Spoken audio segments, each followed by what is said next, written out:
Hello guys and good day. Have a blessed Monday morning to all of you guys. At ngayon i-update ko kayo guys kung ano na yung status namin after namin makapag-carried out ng toolbox meeting. At napag-usapan nga namin kung ano-ano yung mga dapat namin gawin ngayong Monday. So unang-una umpisahan ko na na-distribute na natin si elect natin, no, para i-assemble ang electric motor ng aircon cooling water system natin. Kasi ni-repair pa yon, kaya medyo it takes time. At yun nga, no, simbolin na niya ngayon. Then, yung aircon cooling seawater pump naman is ginagawa ni second engineer. So, ina-assemble na niya at nire-ready, then i-box up. No? At kung makikita nyo, bago na yung casing ng pump natin, pinalitan na rin dahil may spare naman na dumating. Then, next is si third engineer. Dun siya sa generator naman niya, no, sa generator number 3, no, kasi nakitaan nating sign na yung cover ng exhaust manifold is deteriorated na yung pintura, so that means something is leaking.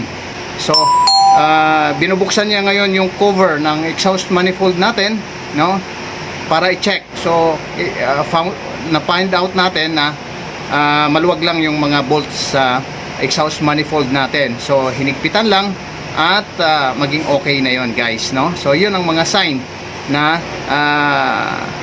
may leaking sa exhaust manifold natin.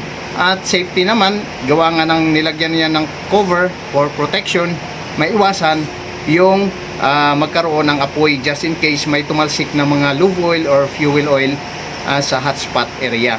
And then si port engineer naman guys, no, dinistribute uli natin dun sa compressor niya, no, sa compressor number 2. So same issue pa rin guys, no, yung na-encounter natin, no, after a few days, no, na okay siya after nilang binaklas.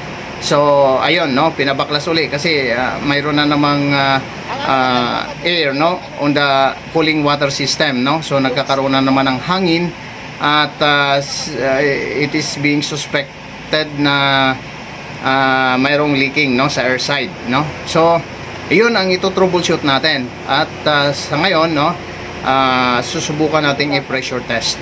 So that's all for today guys, for Monday morning, no. So yan ang mga schedule natin na patrabaho.